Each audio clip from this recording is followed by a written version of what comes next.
Ahoy folks, this is Craig from Pure Xbox here, happy to share with you our review of Prince of Persia: The Lost Crown, played on both Xbox Series X and S consoles. Now this review was originally written by the Prince of Pure Xbox himself, PJ O'Reilly, and spun into video by me.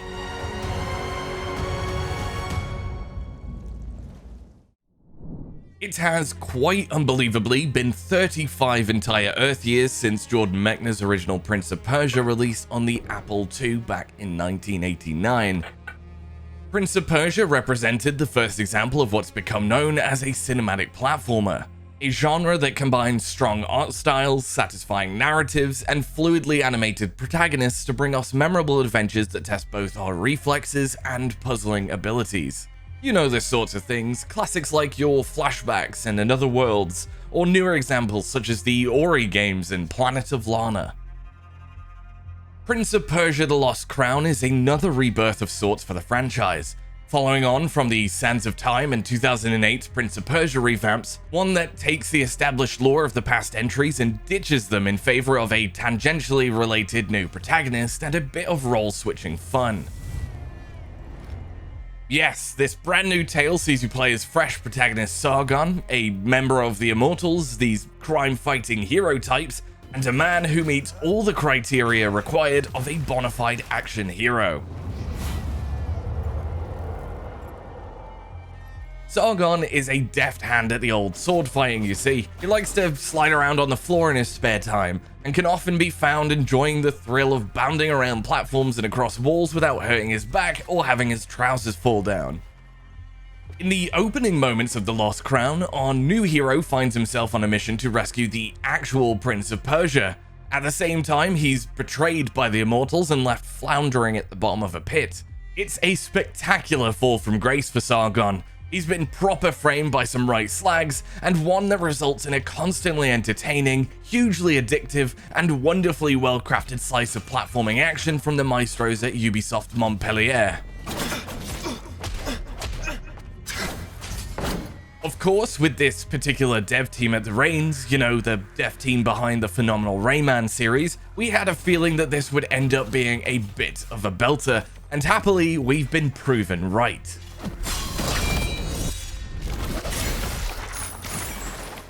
Prince of Persia: The Lost Crown serves up a roughly 20-hour feast of platform puzzling, which, you know, could be far more if you're a completionist, that brings kinetic action, satisfyingly crunchy and responsive combat, immaculate level design, and some supremely clever melding of time powers, acrobatic skills, and that grey matter you've got wasting away between your ear holes.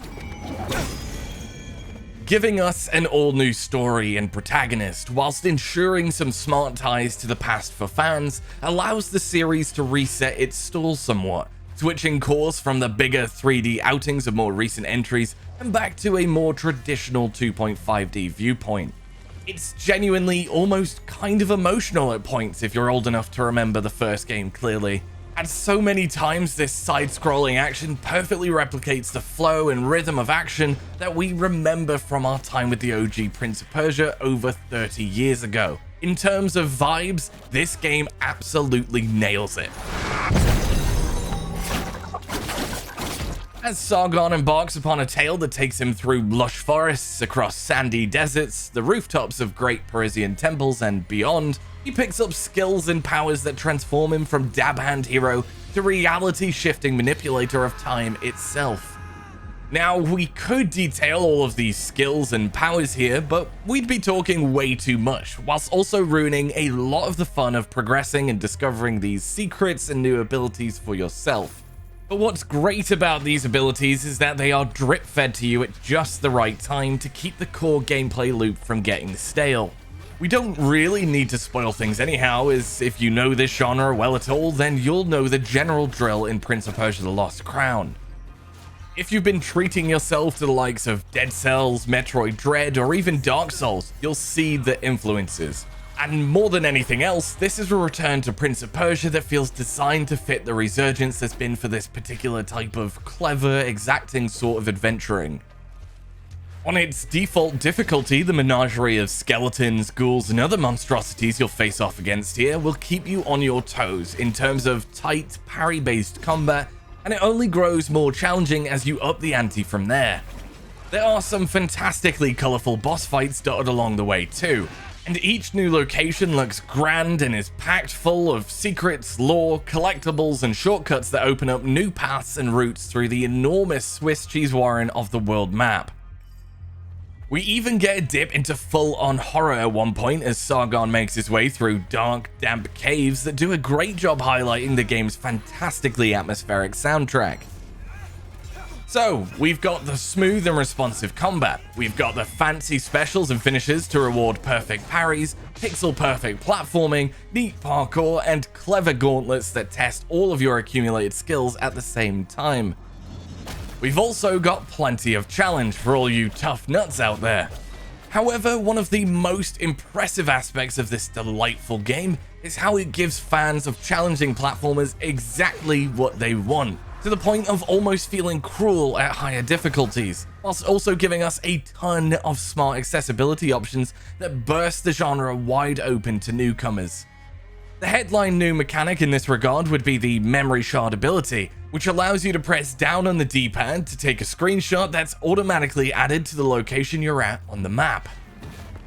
It's so simple, it's so brilliant, and we guess it's a natural progression of the screenshot functions found in later Assassin's Creed games. Thank you, miss.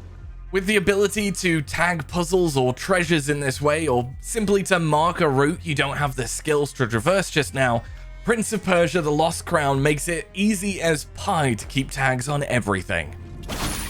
We've also got the game's amulets, collectible items that tweak and boost all manner of aspects of gameplay, such as attack power and max health, whilst also giving you new moves like flashy dodges, exploding enemies, and more. Then, on top of all of this, a comprehensive accessibility menu allows players to turn on a clever platform assist mechanic that warps you past tricky sections as well as giving you HUD scaling, a high contrast mode, target assistance, and sliders for damage input and output.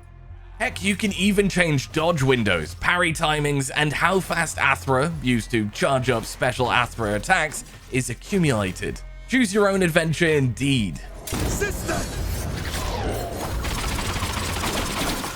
What this results in is a Prince of Persia game that pays respects to its past, giving us a tight and challenging slice of platforming action that's all wrapped up in good looks and engaging narrative. The fact that it does this whilst also addressing many of the main issues some folk may have with this genre is just the icing on the top.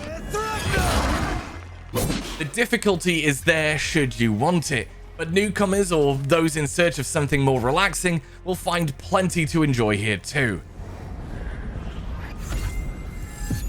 2023 wrapped up firing on all cylinders as far as great games go, and with Prince of Persia: The Lost Crown, the good times are 100% continuing unabated into the new year.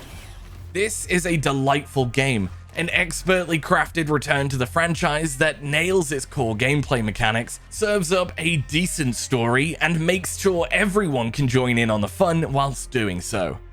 Let's hope this serves as a starting point for the new series of side-scrolling Prince of Persia adventures, because we are absolutely down for more of the same. Yes, we're being vague on the fine details on purpose. Apologies for that, but we don't want to spoil any of the fun of discovering the new mechanics and story beats that power this one along. On a final note, and in terms of performance on the Xbox Series X and S, we've had very few issues with Prince of Persia: The Lost Crown, but this is the one area where there's anything even approaching a few small issues here and there. We've had the occasional stutter when moving at top speed on one or two isolated occasions, the odd enemy has gotten stuck on moving scenery too, but that's the height of our complaints in this regard. This one's a win for smart, slick platforming and accessibility features all at the same time, and a fantastic start to a fresh new year of gaming. Death has come for you.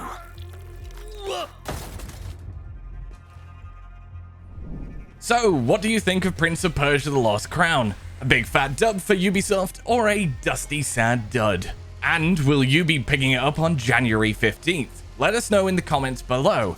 Don't forget to head on over to purexbox.com for more reviews like this one, as well as subscribing to the channel here too. Maybe leave a like for the algorithm whilst you're at it. All that's left to say is bye-bye for now. Cheerio.